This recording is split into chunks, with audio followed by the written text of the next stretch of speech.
Chapter 6 Mystery Man. Plato and Jack hurried past the crowd standing at the sides of the racetrack. Everyone was shouting and cheering. "I have seats next to the judges," said Plato. He pointed to a tall stand with rows of benches. Plato led Jack through the crowd and up the steps to their seats. "Wow, thanks," said Jack. He had a great view. The Olympic parade had already started. Musicians playing pipes were at the front. Behind them marched the Olympic athletes, the best in all of Greece. Jack sighed as he watched the parade going around the track. Annie would really love this, he thought. "The athletes are in front of the runners," said Plato. "Foot races are the oldest event of the games." Jack pulled out his notebook and wrote, "Oldest event is foot race." "Behind the runners are the boxers," said Plato. "They're wearing special gloves and bronze helmets." Jack wrote, "Boxers wear gloves and helmets." "Behind them are the wrestlers," said Jack. And Jack wrote, "Wrestlers." When Jack looked up again, he saw soldiers staring up at him from the sidelines. The soldier was dressed like the actor from the outdoor theater. "Here comes the discus and javelin throwers," said Plato. "And then the men in armor." "What do they do?" asked Jack. "They race wearing full armor," said Plato. Jack smiled to himself. He knew Annie would think that was funny. He wrote in his notebook, "Some runners race in armor." Jack finished writing. He looked back at the short soldier. "In a moment, the chariot races will begin," said Plato. "Winning a chariot race is the greatest honor of the games." Jack just nodded.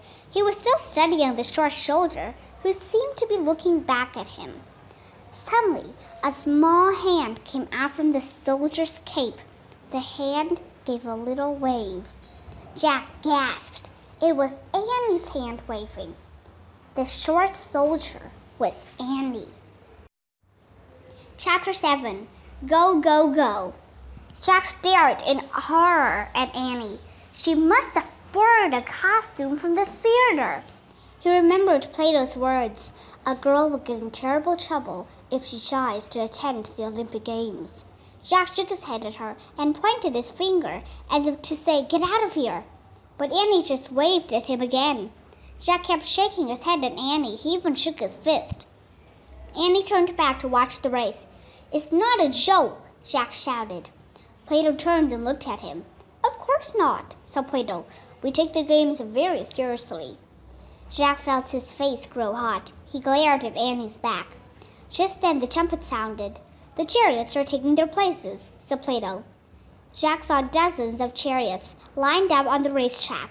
Each chariot was pulled by 4 horses. Jack glanced back at Annie. She was looking up at him, pointing at the chariots. The trumpet sounded again. The horses took off. The crowd went wild. They were cheering and screaming and stamping their feet. Clouds of dust rose up as the chariots raced around the track. Annie turned back to watch the race. She began jumping up and down. "Go, go, go!" she shouted. A few people began staring at this changed small soldier with a high-pitched voice. Jack couldn't take it anymore. He had to get Annie away before it was too late. He shoved his notebook into his pack. "I have to go," he shouted to Plato. The philosopher looked surprised. Jack was afraid to tell him that Annie had broken the rules. "I had a great time, but I have to go home now," said Jack. "Thanks for everything." "Have a safe journey," said Plato. Jack waved and started down the steps. As he climbed down, he saw Annie pull off her helmet. Her pigtails flew up and down as she jumped and shouted, "Go, go, go!" Her soldier's cape fell off. Now lots of people were staring at her. Someone shouted for the guards. Annie was too busy cheering to notice anything. Jack moved as quickly as he could, but 2 big guards got to Annie first. Chapter 8 Save Annie. The guards tried to pull Annie away from the chariot race. Annie looked surprised. Then she looked angry. "Let go of me," she shouted. Jack rushed down the steps of the viewing stand. The guards were having a hard time pulling Annie through all the people. "Leave her alone," Jack yelled. His voice was lost in the noise of the race. He pushed his way through the crowd. "Leave her alone," he kept shouting. Leave her alone. Finally, Jack reached Annie and the guards. He tried to grab her, but the guard blocked his way. Let her go, yelled Jack. I promise I'll take her home. More guards arrived. The crowd began to shout, Arrest her, arrest her. The guards kept pulling Annie away. Jack, the story, cried Annie. Of course, thought Jack, the poet's story. This is definitely our darkest hour. He reached into his bag and pulled out the poet's scroll. He held the story up to the sky. Save Annie, he shouted. But Jack's voice was again lost in the roar of the race as the 4-horse chariots barreled through the dust. Jack looked around wildly for someone or something to help them. Then suddenly the crowd fell silent. All heads turned to watch as the huge white horse galloped out of the dust. The crowd murmured with excitement and wonder. The white horse was the most beautiful animal Jack had ever seen. He was pulling an empty chariot, and he was galloping straight toward Jack.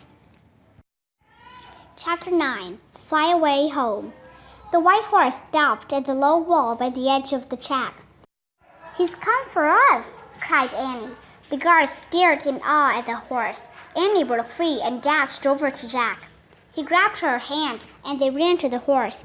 The guards shouted and started after them, but they were too late. Jack and Annie had already climbed over the wall and into the waiting chariot. Go, go, white horse, Annie shouted. The horse reared and pawed the air. The crowd stepped back from the wall. The guards froze. Go, Annie cried at the huge horse. Jack looked up to where Plato was now standing. Plato smiled and waved at him.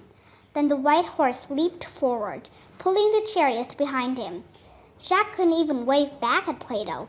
All he could do was hold on tight as the horse galloped beside the Olympic racers. Jack bounced up and down. Dust and sand got in his eyes. He squeezed them shut and crouched down in the chariot. He didn't know where they were going, but it didn't matter. The white horse was in charge.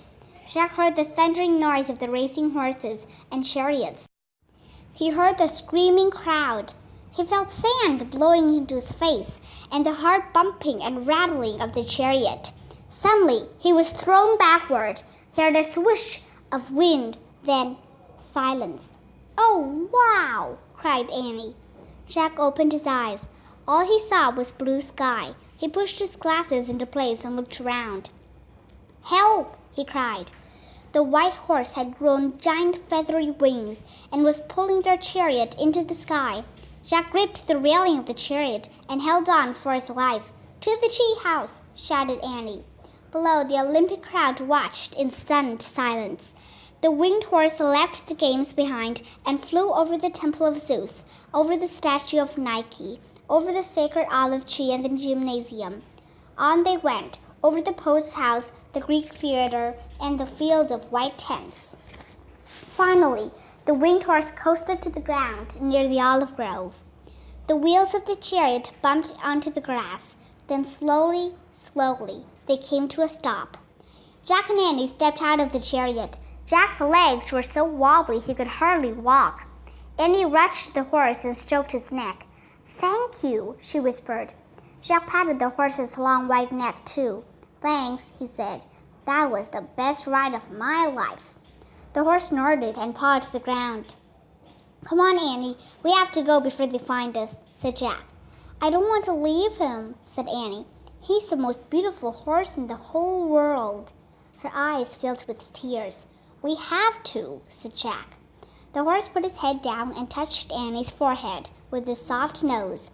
Then he gave her a gentle push toward the tree house. Annie sniffled but started walking. Jack took a hand as they walked through the olive grove to the rope ladder of the tree house. You first, Jack said. Annie started up the ladder. Jack followed. When they were inside, Annie hurried to the window. Jack grabbed the Pennsylvania book. He pointed to a picture of the Frog Creek woods and said, I wish, look, said Annie. Jack looked out the window. The horse had spread his great feathery wings. He was rising from the field. The white horse flew high into the blue Olympian sky. Then he disappeared behind the clouds. Bye, called Annie. A tear rolled down her cheek. Jack pointed again at the Pennsylvania book. I wish we could go there, he said. The wind started to blow. The treehouse started to spin. It spun faster and faster. Then everything was still. Absolutely still. Chapter 10. They're all here. Jack opened his eyes. It was so dark he couldn't see anything. He felt his clothes. He was wearing his t-shirt and jeans again. The leather bag had turned back into his backpack. Hello, said Morgan Le Fay. Her voice came from the corner of the treehouse. Hi, said Annie. Did you have a good journey? Asked Morgan. I did, said Jack. But girls can't do anything fun in ancient Greece. I did one fun thing, Annie said wistfully. I rode in a chariot pulled by a flying horse. That must have been wonderful, said Morgan. You are very lucky to be bringing me the story of Pegasus. Who? Said Jack. Pegasus, said Morgan. He's the great white-winged horse in Greek mythology. Oh, yeah, said Jack. I think I've heard of him. He felt in his backpack and found the scroll. He gave it to Morgan. He could still barely see her in the dark. It was written by Anonymous, said Annie. I know, said Morgan. Many talented women used that name in the past. Her story will be a great addition to my Camelot library. Plato helped us find it, said Jack. Ah, my good friend Plato, said Morgan. He was one of the greatest thinkers who ever lived. And Pegasus was the greatest horse, said Annie. She sighed. I just wish I could see him again. You can, Morgan said softly. He's here right now. Pegasus? Cried Annie. Oh, boy! Annie turned on the flashlight and used it to find her way down the rope ladder. Jack grabbed his backpack and followed her. When they were both standing on the ground, Annie shined her flashlight at the dark trees. Pegasus? She said. Where are you, Pegasus? Turn off your flashlight, Annie, said Morgan. She was looking down from the chest window. Annie switched off the light. In the night, you can see all the story characters that saved you on your last 4 missions, said Morgan. They're all here. Hercules and the Silk Weaver, Sarf, the Serpent Monster, and Pegasus. Jack pushed his glasses into place and studied the dark woods. Where are they, Morgan? Cried Annie. Where's Pegasus? Look hard, said Morgan. I can't see him, said Annie. Yes, you can, said Morgan. The old stories are always with us. We are never alone. Has Morgan gone crazy? Wondered Jack. Look up, said Morgan. Your friends are in the night sky. They are stars. Stars? Whispered Jack. He stared at the shimmering field of tiny stars overhead. Hercules is a constellation, said Morgan. The Romans imagined him kneeling in the sky, holding a club over his head. Morgan waved her finger at the sky. For a moment, Jack saw a living, breathing Hercules outlined by the stars. And there's the Silk Weaver with her beloved cowherd, said Morgan. The ancient Chinese believed that they were 2 stars on either of the Milky Way. Morgan waved her hand again. The lovely Silk Weaver was outlined in the heavens. And long ago, the Irish believed the Milky Way itself was the serpent monster Sarf, said Morgan. Morgan waved her hand. A giant serpent glittered through the sky. And the ancient Greeks named one of their constellations Pegasus, said Morgan. She waved her hand again, and the white horse's head, wings, and galloping legs glowed in the sky. I see him, said Annie. Then she whispered, I love you, Pegasus. Jack thought he saw the stars move as if Pegasus was rearing back in the sky. After a breathless moment of silence, Morgan lowered her arm. The night sky became a field of tiny glittering stars again. You have done amazing work as master librarians, said Morgan. I would trust you with any important mission. Does that mean we're going on more ships? Asked Jack. Indeed it does, said Morgan. Many more. Jack smiled with relief. When is your next mission? Asked Annie. As soon as I need your help, I will send for you, said Morgan. Go home now and rest. Goodbye, said Annie. Goodbye, said Jack. Farewell, said Morgan. There was a sudden rushing of wind, then a blur of blinding light, and Morgan Le Fay and the magic tree house vanished. The night was still. Home? asked Annie. Sure, said Jack.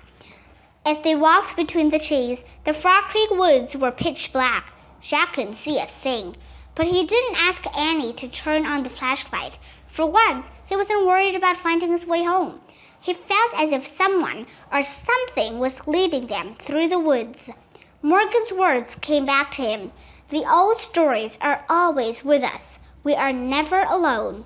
Jack looked up at the stars again. They were beginning to fade in the glowing light of dawn. But he thought he could hear the beating of giant wings somewhere high above.